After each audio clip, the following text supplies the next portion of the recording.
Bakal calon gubernur dan wakil gubernur Kepri Muhammad Rudi Onurofik siang tadi menerima surat dukungan dari DPP PDI Perjuangan. Untuk dapat bertarung melawan petahana, upaya keras untuk menggalang dukungan harus dilakukan secara maksimal. Dari sekian partai politik, Partai Nasdem menjadi kunci keduanya untuk sampai terdaftar sebagai calon gubernur dan wakil gubernur Kepri pada Pilkada 27 November mendatang. Kita telah terhubung dengan pengamat politik sekaligus akademisi dari Unrika Batam, Lina Yati Lestari. Selamat malam, Mbak Lina. Selamat malam, Mbak.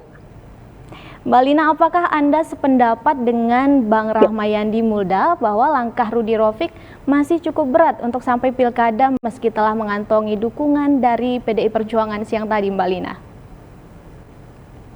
Oh iya, makasih Mbak. Menarik nih, karena sejauh saya nih Pak Ramayandi. Jadi saya pikir konstelasi agak 5 hari ke depan nih akan masih tetap agak dinamis gitu ya Mbak. Tapi saya melihat bahwa sebenarnya sudah layak lah, artinya head to head untuk dua orang ini kemudian bertemu, berlaga, dan ikut kontestasi gitu. Kenapa kemudian saya sampaikan demikian? Siang tadi kan momentum penting ya ketika kemudian PDIP announce bahwa yang didukung kemudian adalah Rudi dan Ainur. Nah, otomatis PDI pasti sudah punya perhitungannya sendiri. Itu untuk di provinsi gitu ya. Nah, kenapa kemudian Nasdem sampai hari ini belum announce juga kalau dia kemudian mendukung Rudi dan Ainur begitu ya? Karena lihat perubahan 5 hari ke depan ini, bahwa hari ini PDIP itu cukup, saya lihat cukup membersamai masyarakat terkait dengan perubahan-perubahan yang putusan MK yang baru keluar ya, karena untuk alasan apapun putusan MK itu menjadi angin segar bagi masyarakat kita di Kepri khususnya gitu ya, gitu Mbak sementara. Baik, beberapa waktu lalu masyarakat disuguhkan berita dukungan PKS kepada Rudi Rofik, tapi kemudian dicabut dan dialihkan kepada Ansar Nyanyang. Menurut Anda kemungkinan apa yang telah terjadi, Mbak Lina? Kemungkinannya pasti ada, selain ada apa ya, ada macam konsolidasi begitu atau kesepakatan tertentu di antara partai itu, tapi mungkin ada juga strategi yang sedikit keliru dari PKS. Saya pikir begitu ya hari ini, bahwa ternyata ketika keluarnya putusan MK hari ini kemudian menganulir yang lama gitu, itu suasana baru aja sih, saya kira begitu, Mbak. Oke, Mbak Lina, harapan terbesar Artinya ini akan terus tetap dinamis gitu, Mbak. Gimana? Baik, Mbak Lina, harapan terbesar dan menjadi kunci utama Rudi Rofik dapat melenggang di Pilkada Kepri adalah mendapat dukungan dari Partai Nasdem. Menurut Anda, seberapa mungkin Partai Nasdem akan membersamai Pak Rudi sebagai kadernya, Mbak Lina?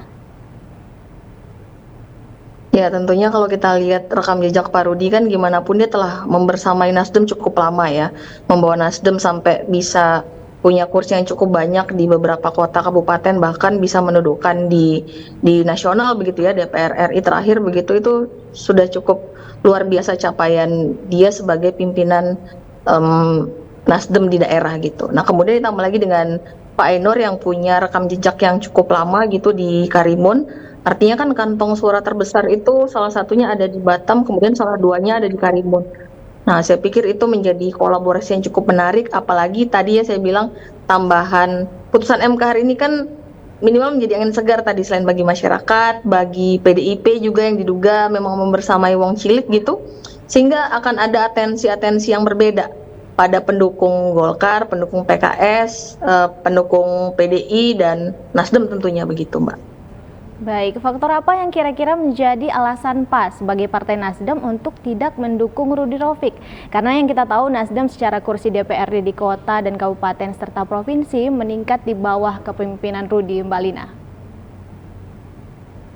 Nah, itu tadi yang saya bilang. Jadi memang hal lain apa selain kalkulasi yang belum matang sampai 5 hari ke depan kemudian untuk tidak mendukung Rudi dan Ainur dari Partai Nasdem itu sendiri, karena kan masih berkalkulasi terus ini sampai 5 hari ke depan. Tapi bahwa majunya Pak Rudi, Ainur, dan kemudian Pak Ansar dan Nyang, saya pikir ini sudah apple to apple. Saya pikirnya begitu ya, Mbak.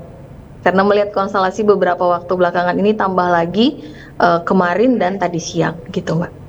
Baik, Anda Partai Nasdem seperti PDI Perjuangan memberikan dukungan kepada Rudi Rofik. Bagaimana Anda membaca statistik head to head antara Rudi Rofik melawan Ansar Nyanyang, Mbak Lina? Iya, saya pikir tadi dia cukup bisa lah untuk di apple to apple kan gitu, Mbak. Oke, baik Mbak Lina, Sehingga terima juga kasih. kita bisa menghindari Ya, isu yang banyak berkembang di masyarakat, bagaimana kotak kosong dan seterusnya, bahwa memang dalam pemilihan itu ada setiap unsur dalam demokrasi yang kemudian saling bertarung gitu, Mbak. Oke. baik. Terima kasih Mbak Lina Lestari, pengamat politik dan akademisi Unrika Batam.